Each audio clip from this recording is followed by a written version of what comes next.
Salutations à tous. C'est vraiment une joie, un plaisir de se réunir ce soir et puis de voir ce bel écran qui a pas assez de place pour contenir les vignettes. Je Oui.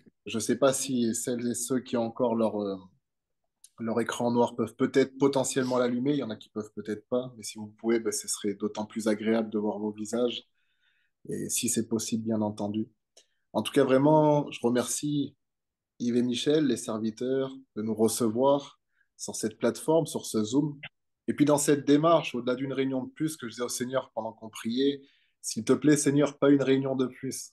S'il te plaît, je t'en supplie, pas une réunion de plus, pas un message de plus, pas une prière de plus qui, preuve en est, ne sert pas à grand-chose, mais quelque chose qui a un impact, Seigneur, réel dans nos vies, au-delà d'un engouement, d'une réunion entre anciens copains, au-delà de, Seigneur, quelque chose pour ta gloire, quelque chose qui nous marque. Et je pense que c'est ce qui nous rassemble aujourd'hui. Je suis particulièrement heureux de voir des amis, des personnes avec qui on a évolué, des collaborateurs, des anciens. Salutations aux Sordais, serviteurs de Dieu en Suisse. Salutations à Maggie, qui sert Dieu en Martinique, qui tient la radio, qui performe pour l'Évangile. Salutations à tous ceux qui servent Dieu. Aujourd'hui, dans cette réunion, on a quand même des personnes voilà, de différents milieux, des personnes issues des assemblées de Dieu, des personnes issues de mouvements indépendants, des personnes issues de la révolte, hein, les sans-églises comme on nous appelle, etc., etc. Et pourtant, on est tous ensemble. Si on s'assierait tout de suite dans un débat théologique, il est probable qu'avec certains, on ne s'entendrait pas. Si on s'assierait dans un débat politique, ça serait encore pire. Et pourtant, on arrive à se réunir ici. Et je suis persuadé que si on aurait une réunion en présentiel, la majorité d'entre nous serait quand même là. Parce qu'au-delà de nos convictions, qui peuvent peut-être différer, même sur Dieu, il y a une réalité qui nous rassemble, c'est qu'on attend que Dieu revienne, on attend que Christ se manifeste, on attend une gloire dont on a entendu parler, que certains d'entre vous ont connu, mais qu'on ne voit plus. Ça me fait penser à cet épisode dans le livre de Samuel, à cette histoire qui nous est rapportée de lorsque le sacrificateur Élie va décéder en même temps que ses fils Ophni et Phinehas, lorsque l'arche va être emportée par les Philistins, la femme d'un des sacrificateurs va accoucher, elle va appeler son fils Ichabod, c'est-à-dire la gloire est partie, parce qu'elle reconnaît qu'en vue de la situation, la gloire de Dieu a quitté le peuple, et c'est une tragédie. Vous savez, l'histoire de la Bible, l'histoire d'Israël, l'histoire de l'Église, c'est un cycle qui se répète. Et la Bible est assez longue, elle couvre une période assez longue pour nous faire voir combien ces cycles se sont répétés, pour nous dire, inquiétez-vous pas, ça a eu lieu plusieurs fois, assez de fois pour vous rendre témoignage que ça aura lieu de votre temps si vous agissez de la même façon. Alors nous, on a les prémices de l'histoire, la gloire est réellement partie dans notre temps. Et il est temps maintenant de voir cette gloire revenir. Pendant qu'on priait, j'avais cette parole qui revenait, il y a un chemin pour ta gloire, il y a un chemin pour sa gloire. J'aimerais dire à tout à chacun ici, au-delà d'une gimmick, au-delà d'une punchline, dans une réalité, il y a un chemin pour sa gloire qui nous appartient de tracer, qui nous appartient de découvrir, qui nous engage à participer. C'est pas juste un chemin dans l'attente, c'est un chemin dans l'action. J'aimerais vous lire un passage qui se trouve dans le livre des psaumes, premier passage, livre des psaumes, psaume 50, chapitre 50, et on va lire à partir du verset premier jusqu'au verset 7. Voilà, comme ça fera une semaine complète, les 7 versets, les 7 jours. Mais ensuite, j'aimerais surtout qu'on puisse retenir le verset 5, le verset 6, potentiellement aussi le 7. Psaume d'Azaph, Dieu, Dieu, l'Éternel, parle et convoque la terre. Depuis le soleil levant jusqu'au soleil couchant, de Sion, beauté parfaite, Dieu resplendit. Il vient, notre Dieu, il ne reste pas en silence. Devant lui, un feu dévorant, autour de lui, une violente tempête. Il crie vers les cieux en haut et vers la terre pour juger son peuple. Rassemblez-moi mes fidèles qui ont fait alliance avec moi par le sacrifice, et les cieux publieront sa justice, car c'est Dieu qui est juge. Pause. Écoute, mon peuple, et je parlerai. Israël, et je t'avertirai. Je suis Dieu, ton Dieu. C'est impressionnant comment sept versets, Dieu répète autant de fois qu'il est Dieu. Il est Dieu, oui. Est-ce que le Seigneur est mégalo? Question numéro un. Ou est-ce qu'il est tout simplement réaliste et qu'il nous appelle à réaliser? Il est Dieu. Il est Dieu. Ça, c'est le cri premier. Il est Dieu. Jésus va dire, le Seigneur va dire, je m'en vais vers mon Dieu qui est votre Dieu, mon Père qui est votre Père. Avant toute chose, il est Dieu. Genèse chapitre 1, verset 1, au commencement, Dieu.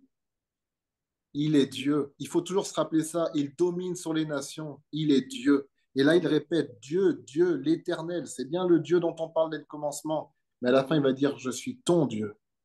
Moi qui suis Ah, l'Éternel, moi qui ai fait l'histoire, moi qui ai participé à chaque étape de l'histoire, je suis aussi ton Dieu. Comme j'ai été leur Dieu, je suis ton Dieu. C'est ça la révélation des patriarches. Quand Isaac était enfant, il priait le Dieu d'Abraham. Quand Isaac est devenu adulte, il priait son Dieu, qui effectivement était aussi le Dieu de son père. Lorsque Jacob était enfant, il priait le Dieu de son père et de son grand-père, le Dieu d'Abraham et le Dieu d'Isaac. Lorsque Jacob est rentré dans l'alliance, il a prié son Dieu, qui s'avérait être le Dieu d'Abraham et le Dieu d'Isaac, mais aussi le Dieu de Jacob. Lorsque Moïse priait, il priait le Dieu d'Abraham, d'Isaac et de Jacob. Mais lorsqu'il est rentré en alliance, Dieu lui a dit, je suis le Dieu de tes pères, mais il est aussi devenu son Dieu. Maintenant, on parle du Dieu de Moïse. La Bible dira comment rentrer en alliance avec Dieu, par le sacrifice. Le serviteur parlait tout à l'heure de l'autel, de bâtir un autel de prière, mais au-delà de tout ça, notre vie elle-même doit être un autel. L'apôtre Pierre dira dans ses épîtres, approchez-vous de lui, pierre vivante, mais vous-même Amen. comme des pierres vivantes, afin de bâtir un édifice qui lui soit agréable. Les amis, le Nouveau Testament nous parle à plusieurs reprises qu'il est question d'offrir des sacrifices à Dieu. S'il y a un bâtiment que nous devons bâtir tous ensemble, c'est un autel. La première chose qu'il faut rétablir, c'est un autel. Oui. Pourquoi le feu de Dieu? Pourquoi le feu de Dieu est tombé du temps d'Élie? Parce qu'Élie a fait une belle prière, il a fait une prière très courte. Parce qu'Élie a fait un beau sacrifice. Effectivement, le sacrifice était bien orchestré. Mais surtout parce qu'Élie a fait une chose en premier lieu, il a rebâti l'autel. L'autel qui était renversé, l'autel qui rappelait un mémorial. Vous voyez, tout de suite, on a dit au nombre qu'on était, par respect pour l'intimité de tout à chacun, rien n'est caché devant Dieu, mais par sagesse, mieux vaut que beaucoup de choses soient cachées devant les hommes, vu que les hommes parlent plus qu'ils ne prient, colportent plus qu'ils n'intercèdent. On a dit, mettez les noms de vos sujets de prière, que ce soit des situations ou que ce soit des personnes, sur des papiers. Moi, devant moi, j'ai pas mal de papiers collés avec des situations nommées, des personnes nommées, parce que je crois en cette parole qui dit, il envoya sa parole et il les guérit. Amen. Je Amen. crois en cette parole qui dit que quand Dieu envoie sa parole, il crée de là où il n'y avait rien, il crée quelque chose. Là où il y avait le désordre, il ramène l'ordre. Là où c'était le désert, il ramène l'eau. Je crois en la puissance de cette parole. Je ne crois pas en ma prédication, je crois en la prédication de sa parole. Je crois que Amen. cette parole, elle est véritable. Je crois que quand on ouvre le livre, comme je disais la semaine dernière, on s'expose à une réalité qui nous dépasse et qui bientôt sera manifestée. Et je suis heureux que nous nous réunissions aujourd'hui pour continuer dans la lancée de ce que nous parlions la semaine dernière. La semaine dernière, nous avons fait une courte étude rapide sur le livre d'Abdias pour mettre à l'honneur ce qu'on appelle injustement les petits prophètes. Mais j'aimerais finalement vous dire tout simplement une chose que beaucoup d'entre vous savent, mais ce n'est pas parce que vous le savez qu'il ne faut pas vous le dire, vu que l'apôtre Jean dira, je ne vous dis pas ces choses parce que vous les ignorez, je vous les dis justement parce que vous les savez. Notre connaissance nous rend éligibles à plus de connaissances. Notre connaissance nous rend éligibles à des rappels. Donc ne soyez pas offensés que vous écoutez des messages à dire mais je le sais déjà. Bénis Dieu de réentendre ce que tu sais déjà, ça veut dire que tu es toujours dans la course. Aujourd'hui, nous sommes au temps du livre, les amis. Les gens pensent que la Bible, c'est un livre qui parle du passé. Non, la Bible, elle résume toute l'histoire. J'aimerais vous dire cette phrase, il est temps de réouvrir le livre.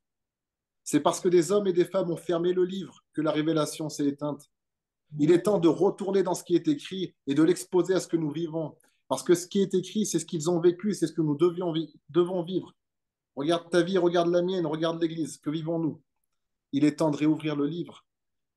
Le jour où la gloire de l'Éternel a quitté à l'époque de Samuel, lorsque Samuel était encore un jeune homme, c'est pas simplement parce que l'arche de l'Alliance a été retirée. C'est aussi parce que les sacrificateurs et la lignée du sacrificateur s'est arrêtée. Et qu'à l'époque, les gens ne savaient pas que c'était Samuel qui allait prendre la suite. L'arche était partie. Dans l'arche, on retrouvait quoi? La loi de Moïse écrite sur des pierres, un pot avec la manne, le pain de vie, le bâton d'Aaron qui avait fleuri, l'insigne du sacerdoce, le propitiatoire avec le sang sur lequel on offrait le sacrifice pour le pardon et l'intercession pour le peuple. Lorsque tout ça est parti, lorsque l'instrument du culte et les acteurs du culte ont disparu, alors l'attente n'avait plus lieu d'être. Nous voulons relever l'attente de David. Nous voulons relever l'attente de l'adoration. Alors il faut rétablir la sacrificature, les sacrifices et le lieu de sacrifice. Lorsque Néhémie et Esdras vont se retrouver, chacun en leur temps, ils vont s'entrecroiser à Jérusalem. Ils vont pleurer sur la ville de Jérusalem en ruine. Et ils vont se rendre compte, ils vont dire, voilà, la ville de mes pères ou les sépulcres de mes pères sont la ville qui était glorieuse, cette ville grande que les rois avaient bâtie, elle est détruite, elle est brûlée par le feu, ses murailles sont renversées. Ils vont rebâtir, ils vont se lever et rebâtir. Il y a plusieurs livres que je vous encouragerais à lire, ils ne sont pas très très longs. Il y a le livre d'Esdras, le livre de Néhémie, mais qui à mettre en parallèle avec deux livres prophétiques, le livre d'Agé et le livre de Zacharie, parce que les Écritures témoignent que ces prophètes prophétisaient du temps de Néhémie et du temps d'Esdras. Et j'aimerais qu'on puisse lire dans le prophète Agé, je ne vais pas tout lire parce que c'est que 2 chapitres, mais bon, après, ça fait un peu long. On m'a dit de ne pas trop en mettre, donc je vais essayer. J'aimerais vous lire juste plusieurs portions du premier chapitre du livre d'Agé. La seconde année du roi Darius, le premier jour du 6e mois, la parole de l'Éternel fut adressée par Agé, le prophète, à Zorobabel, fils de Shealtiel, gouverneur de Juda, et à Josué, fils de Yotsadak, le souverain sacrificateur, en ces mots. Ainsi parle l'Éternel des armées. Ce peuple dit, le temps n'est pas venu, le temps de rebâtir la maison de l'Éternel. C'est pourquoi la parole de l'Éternel leur fut adressée par Agé, le prophète, en ces mots. Est-ce le temps pour vous d'habiter vos demeures lambrisées quand cette maison est détruite? Ainsi parle maintenant l'Éternel des armées. Considérez attentivement vos voies. Vous semez beaucoup et vous recueillez peu. Vous mangez et vous n'êtes pas rassasiés. Vous buvez et vous n'êtes pas désaltérés. Vous êtes vêtus et vous n'avez pas chaud. Le salaire de celui qui est à gage tombe dans un sac percé. Ainsi parle l'Éternel des armées. Considérez attentivement vos voies. Montez sur la montagne, apportez du bois et bâtissez la maison. J'en aurai de la joie et je serai glorifié, dit l'Éternel. Vous comptiez sur beaucoup et voici, vous avez eu peu. Vous l'avez rentré chez vous, mais j'ai soufflé dessus. Pourquoi? Dit l'Éternel des armées. À cause de ma maison qui est détruite, tandis que vous vous empressez chacun pour sa maison. C'est pourquoi les cieux vous ont refusé la rosée et la terre a refusé ses produits. J'ai appelé la sécheresse sur le pays, sur les montagnes, sur le blé, sur le mou, sur l'huile, sur ce que la terre peut rapporter, sur les hommes et sur les bêtes et sur tout le travail des mains. Zorobabel, fils de Shealtiel, Josué, fils de Yotsadak, le souverain sacrificateur, et tout le reste du peuple entendirent la voix de l'Éternel, leur Dieu, et les paroles d'Agé, le prophète, selon la mission que lui avait donnée l'Éternel, leur Dieu. Et le peuple fut saisi de crainte devant l'Éternel. Agé, envoyé de l'Éternel, dit au peuple d'après l'ordre de l'Éternel, je suis avec vous, dit l'Éternel. L'Éternel réveilla l'esprit de Zorobabel, fils de Shealtiel, gouverneur de Juda, et l'esprit de Josué, fils de Yotsadak, le souverain sacrificateur, et l'esprit de tout le reste du peuple. Ils vinrent et ils se mirent à l'œuvre dans la maison de l'Éternel des armées, leur Dieu, le 24e jour du 6e mois, la seconde année du roi Darius. Amen. Agé, chapitre 1. Ouais. Le peuple, l'Éternel donne une parole, le peuple entend cette parole. Conséquence d'une parole donnée, d'une écoute ouverte, l'Éternel réveille l'esprit d'eux. Quand on lit dans Esdras, le peuple va commencer dans Esdras et Néhémie, donc ils rebâtissent la muraille dans un, ils rebâtissent le temple dans l'autre. Il va se passer une journée extraordinaire. Ils vont redécouvrir le livre. Ils vont redécouvrir la loi et on va apprendre qu'à l'époque, la loi avait été oubliée. Ça nous paraît complètement fou. Mais si fou que c'est ce que nous vivons de nos jours. Des gens font le ministère sans connaître cette parole. Des gens se proclament chrétiens sans étudier cette parole, sans manger cette parole. Et effectivement, ils mangent beaucoup, de conférence en conférence, mais ne sont jamais rassasiés. Ils boivent beaucoup, de messages et de prophétie en prophétie, mais ils ont toujours soif. L'huile, quelle onction? Parce que tu es tombé? Moi, j'attends cette onction qui nous relève. Mes amis, la gloire a quitté le peuple, mais Dieu merci, la gloire peut revenir. Et Dieu merci, la gloire va revenir. Amen. À nous d'y travailler. Lorsque l'Esprit vient en eux, la première chose qu'ils ont, c'est pas de la joie, c'est de la crainte. J'aimerais vous Mm. parler de ce réveil dont ils parlent tous, de ce réveil qu'on conjugue au futur et qui pourtant a déjà commencé, de ce réveil qui est déjà là, et je dis ça avec ce ton, mais pourtant c'est censé nous rassurer. La première chose que l'esprit fait dans le réveil, c'est de nous faire constater les ruines. La première chose que l'esprit fait dans un réveil personnel, c'est pas la conviction de justice, c'est la conviction de péché. C'est la Ouais. constatation d'un état désagrégé. C'est la constatation de nos ruines personnelles. On va se dire, mais ça, c'est le diable. Non, mon ami. La première des choses que le Saint-Esprit fait, c'est de te montrer l'état où tu en es. À plus grande échelle, lorsqu'il s'agit d'un réveil de l'Église ou d'un réveil du monde, la première chose que le Saint-Esprit fait, c'est la même chose. Il nous permet de constater des ruines, d'être dans la désolation pour ces ruines. Et en ce sens, j'ose le dire, le réveil a commencé.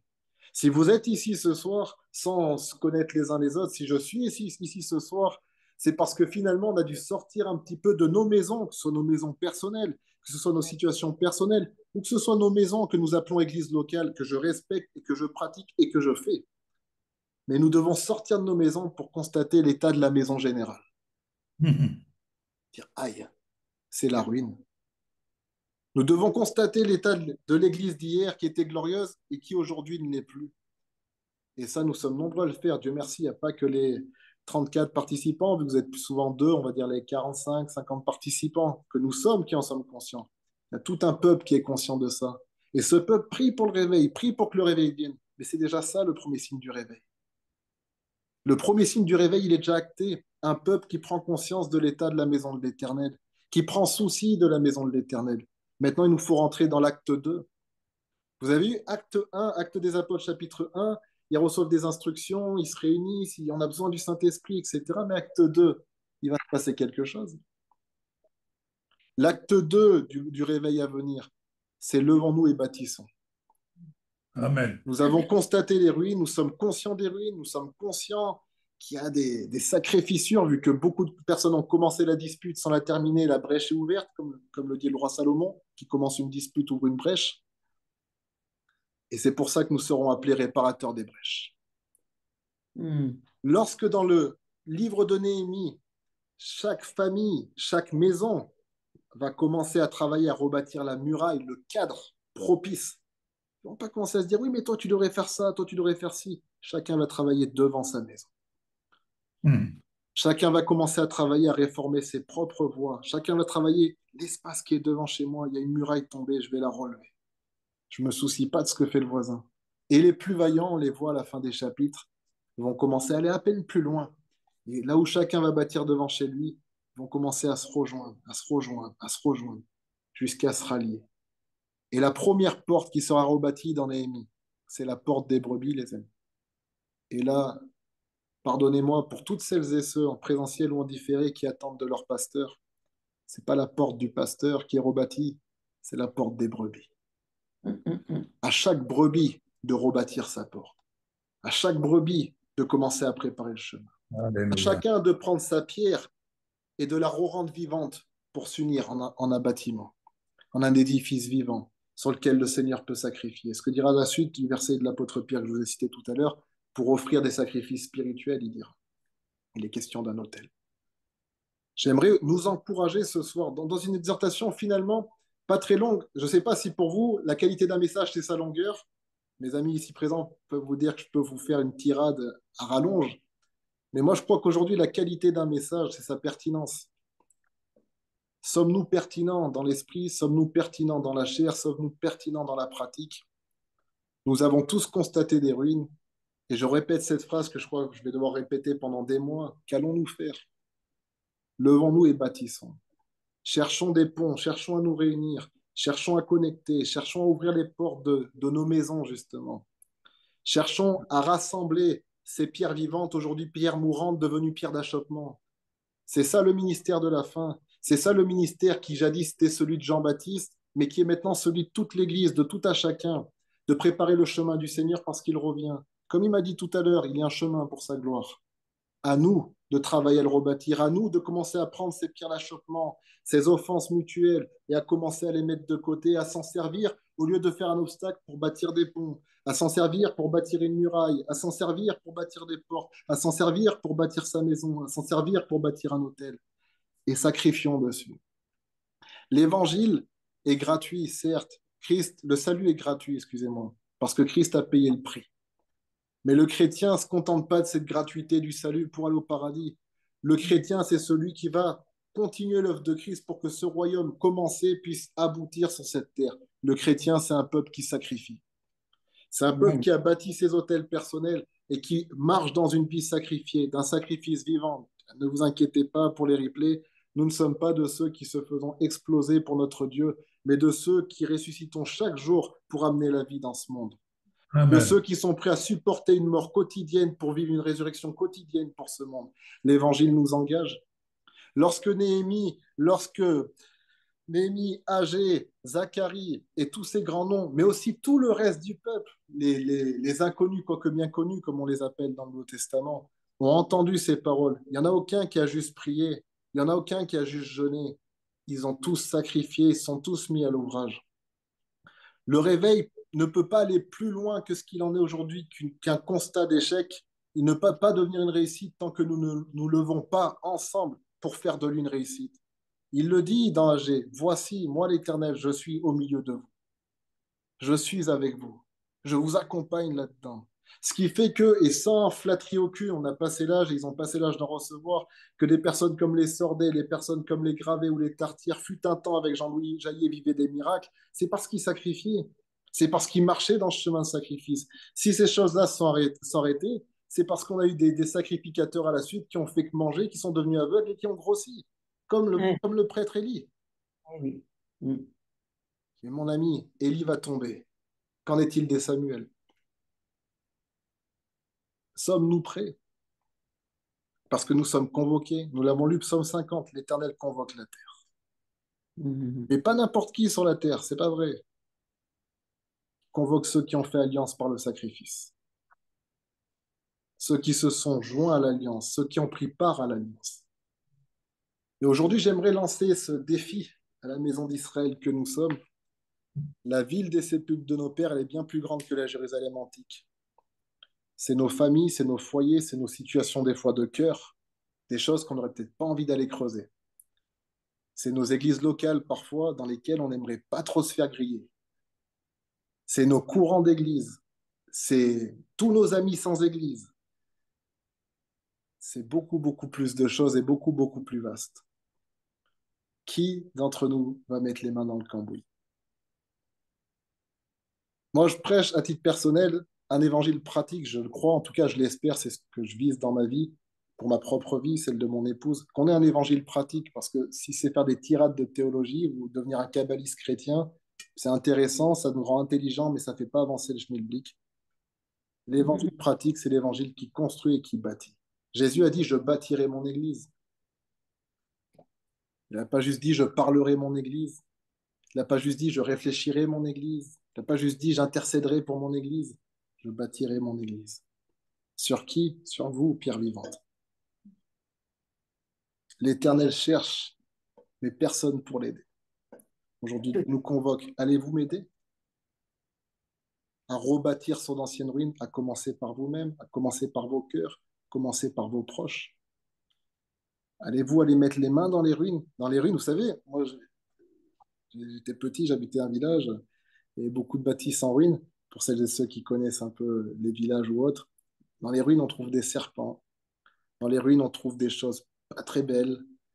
Dans les ruines, on peut trouver beaucoup de choses pas très honorables, pas très gratifiantes. Mais pourtant, c'est sur ça qu'on doit les rebâtir. Beaucoup de gens pensent que oui, bah, le réveil de l'église, il faut tout changer dans l'église. Faut aller, on part, on rase tout, on repart sur du neuf. Mon ami, ça marche pas comme ça.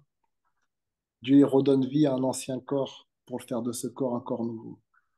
Les structures ont leur raison d'être, les diversités ont leur raison d'être. Le corps électoral et présidentiel a sa raison d'être. Mais ce qui manque maintenant, c'est ce souffle de vie pour lui redonner vie. Et ça, c'est à nous d'aller le chercher, en commençant par nous-mêmes, à réformer nos voies. Jean-Baptiste disait cela, le Seigneur vient, et vous avez vu, il est venu pas longtemps après, hein, à l'époque. Il va couper tout arbre qui ne produit pas de fruits. Alors tout le monde dit, maman, qu'est-ce qu'il faut que je fasse? Faut que je fasse des disciples? Non, non, les fruits de l'esprit. Revoir les fruits de l'esprit dans notre vie. Le pardon, l'amour, la douceur, la fidélité, chose rare en 2025. La maîtrise de soi. Toutes ces choses qu'on a tendance à oublier sous prétexte d'une puissance qu'on rechercherait. C'est ça le terreau favorable pour la puissance. Oui. Voilà, cher ami, vous avez vu, j'ai pas fait long, hein, parce que je veux laisser place peut-être à la discussion sur ce sujet-là. Peut-être que tu veux rajouter quelque chose? Dans la même, dans la même pensée, dans la même suite, on voit plusieurs endroits dans la Bible. Dieu dit rassemblez mon peuple. Rassembler mon peuple. Il y a un temps où il y a une invitation qui est lancée. Certains n'ont pas répondu à l'invitation. Certains ont refusé, certains ne se sont pas présentés. Et il y a un temps où après le Seigneur, il a dit maintenant, allez, allez à tous les carrefours, allez dans toutes les rues, allez partout, allez, allez, allez, allez annoncer, allez inviter, allez chercher, allez-y, rassemblez mon peuple. Et je crois que c'est ce que le Seigneur aussi nous dit à nous tous ici aujourd'hui, c'est la voix que Dieu envoie, le message que Dieu nous fait passer à tous. Allez, allez et rassemblez mon peuple, rassemblez les pierres, rassemblez l'autel, parce que le feu va arriver. Mais pour que le feu puisse descendre, il faut que l'autel soit préparé. Le feu est pas venu sur un sacrifice qui était absent. Le feu n'est pas venu sur un autel qui était déconstruit. Il y a toujours l'autel d'abord qui est rebâti, le sacrifice qui est venu être posé dessus, pardon, et ensuite le feu descend. Mais on veut tous que le feu descende, ça j'en suis persuadée, ça se voit en vous tous. On attend tous ce qu'on appelle le réveil, ce feu, on attend tous ce retour de Jésus. Mais Jésus il vient chercher quelque chose. Il vient chercher une épouse qui est préparée, une épouse qui est prête, qui lui ressemble, qui est semblable à lui. Et cette épouse, elle se prépare sur un autel qui est prêt, qui est bâti. Et plus il y a de pierres, plus l'autel sera grand. Plus l'autel sera grand, plus le sacrifice sera grand. Et plus tout ça sera grand, plus il y aura de feu. Mais pour qu'il y ait beaucoup de feu, et la gloire de la deuxième maison sera plus grande que celle de la première, on le croit, et le feu qui a été connu depuis tous ces siècles, le feu qui vient sera encore plus grand que tous les feux qui ont été connus jusqu'ici. Ça, je veux le croire et je sais que vous le croyez aussi. Mais pour que ce feu soit plus grand, il faut que l'autel soit plus grand. Alors allons-y, rassemblons, allons à tous les carrefours, allons à toutes les rues et appelons le peuple de Dieu, appelons toutes les brebis à venir à cette porte qui va être bâtie pour recevoir celui qui est le berger. Voilà ce que je voulais partager avec vous. Il n'y a pas de l'éternel, l'éternel est mon Dieu sans autel. Il n'y a pas de sacrifice posé à terre. Zacharie chapitre 13. Zacharie chapitre 13, verset 1.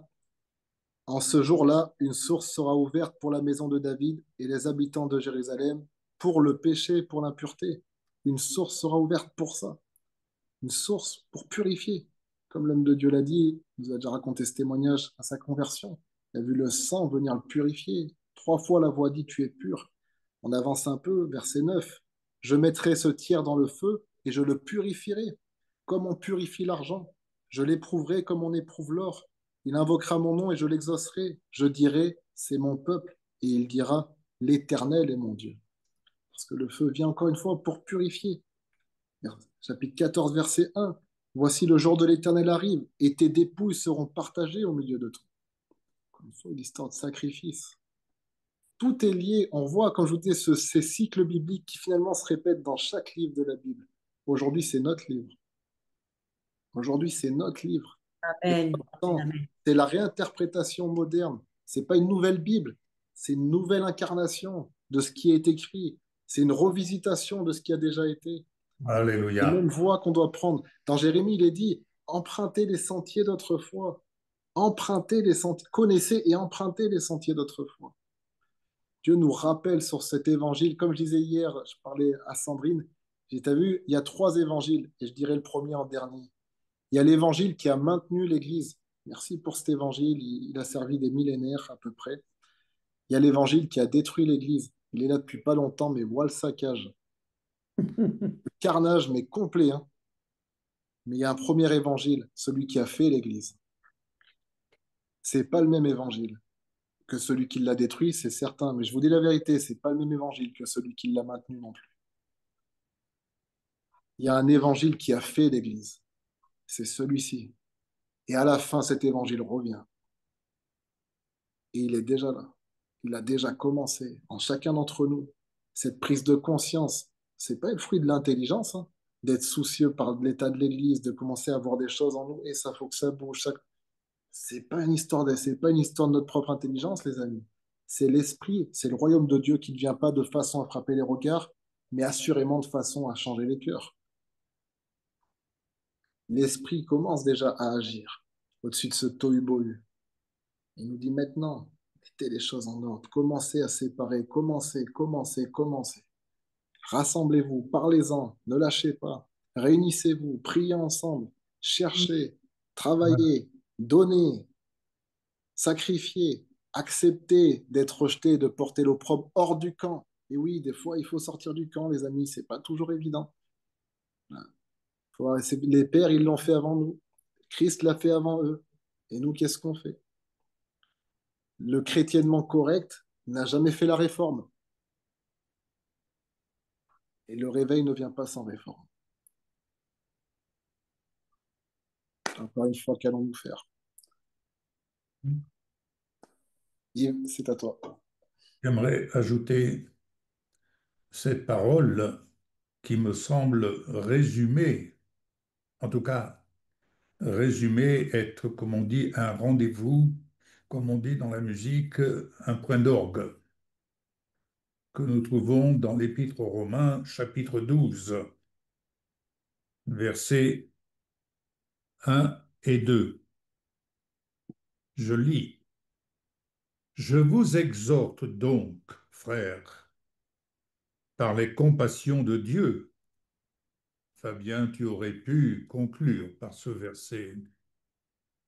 Je vous exhorte donc par les compassions de Dieu à offrir vos corps comme un sacrifice vivant, saint, agréable à Dieu, ce qui sera de votre part un culte raisonnable, un culte logique. Ne vous conformez pas au siècle présent, mais soyez transformés. Soyons transformés par le renouvellement de l'intelligence afin que nous discernions quelle est la volonté de Dieu, ce qui est bon, agréable et parfait. Ce qui est bon, agréable et parfait, j'ajouterai, si vous me permettez, ce que le Seigneur m'a fait comprendre quand cet officier est venu, a fait venir Jésus pour son serviteur qui était malade, il va dire, dis un seul mot et mon serviteur sera guéri. Dis un seul mot. Il n'a pas demandé à Jésus, viens lui imposer les mains, il sera guéri, viens lui faire l'onction d'huile, viens, nous allons jeûner, prier. Non, non, rien de tout cela. Et Jésus va dire à ses disciples, vous voyez là, cet homme, je n'ai pas rencontré en Israël une aussi grande foi. Jésus a trouvé un étranger où la foi qui s'est manifestée dans la vie de cet officier, en fait, cette foi lui était agréable à consommer parce que Jésus est le chef, le consommateur de notre foi. Et en lisant ici, afin que vous discerniez quelle est la volonté de Dieu, ce qui est bon, agréable et parfait dans le temps présent. Comme je le dis ces derniers temps, il nous est dit que Jésus est le même hier, aujourd'hui et éternellement. Mais ce qui était hier, notre vécu d'hier, nos actes, c'est passé, c'est dans l'éternité. Mais Jésus aujourd'hui, n'avons-nous pas à réactualiser, car on peut toujours vivre avec le passé, vivre avec les souvenirs, mais ce qui était hier était hier. Cela nous a permis de nous laisser enseigner, de corriger les mauvaises façons de faire, etc., pour apprendre. Et nous sommes toujours en train d'apprendre. Même dans un âge avancé, on apprend toujours. C'est merveilleux. Mais ici, le Seigneur dit, afin que vous discerniez quelle est la volonté de Dieu, ce qui est bon, agréable et parfait. Et j'ajouterai, si vous me permettez, ce qui est bon, agréable et parfait pour Yeshua à consommer de notre part, à consommer ce que nous pouvons lui offrir par la foi. Alléluia. Amen. Amen. Amen. Voilà. Tu pourrais conclure, s'il te plaît, chérie, avec... et ensuite, si quelqu'un a quelque chose à Oui, moi partager. j'avais un petit psaume là dans le psaume 11 au verset 4. Ça va un peu avec ce que Fabien a pu partager. L'Éternel est dans son saint temple, l'Éternel a son trône dans les cieux, ses yeux regardent, ses paupières sondent les fils de l'homme. Et dans le psaume 53, il est écrit au verset 3, Dieu du haut des cieux regarde les fils de l'homme pour voir s'il y a quelqu'un qui soit intelligent et qui cherche Dieu. Amen.